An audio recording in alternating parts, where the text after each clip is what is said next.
Hey friends, I needed to change my tires on my bikepacking bike, and so I wanted to do a quick rundown of my experiences with the Teravail Sparwood 29 by 2.2 in the durable casing with a fast compound. This is a spare I have. So I will say, first off, these are pretty interesting tires.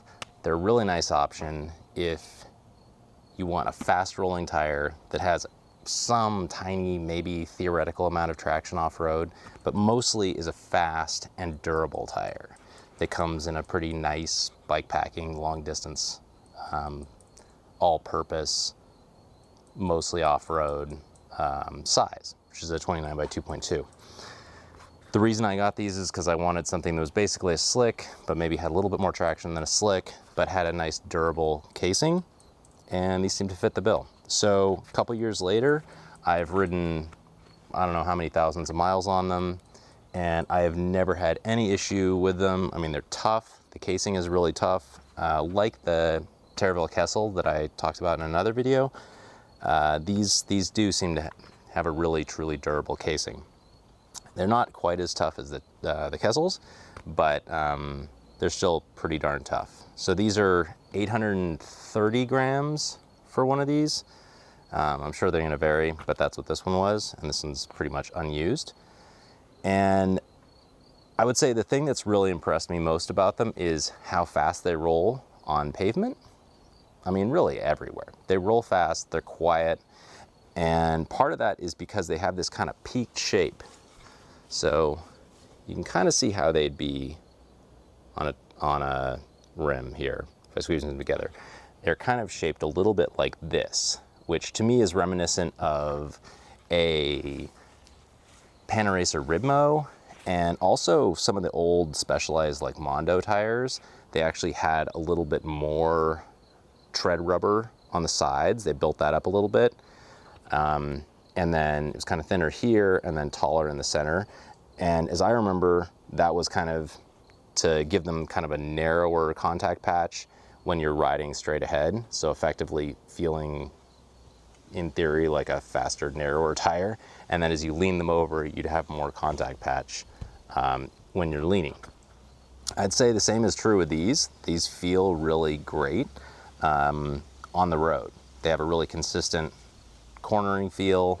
They just feel really good. That can't be said of cornering with them off-road though.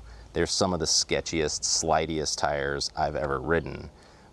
Maybe because they have a little bit of tread, so one might be inclined to think they might give you some traction, but I've washed out really badly with these, and I've had friends who have done the same, which is one of the reasons I have an extra one of these.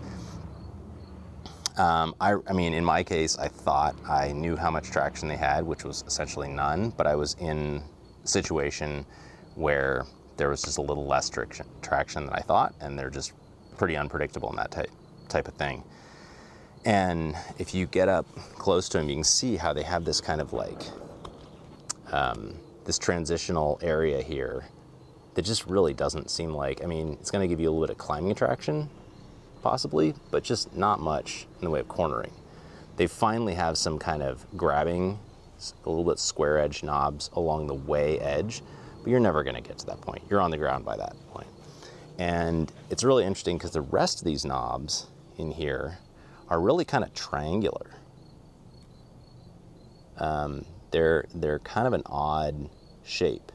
And I mean, it just don't have much traction. So I almost think of this as more like an enlarged file tread. Like it might give you more traction on the road actually, but I'm not really sure where it gives you more traction in the dirt. But that said, they're a great tire for going long distances, going fast, and having a smooth ride. And I've been super stoked with them on my bike.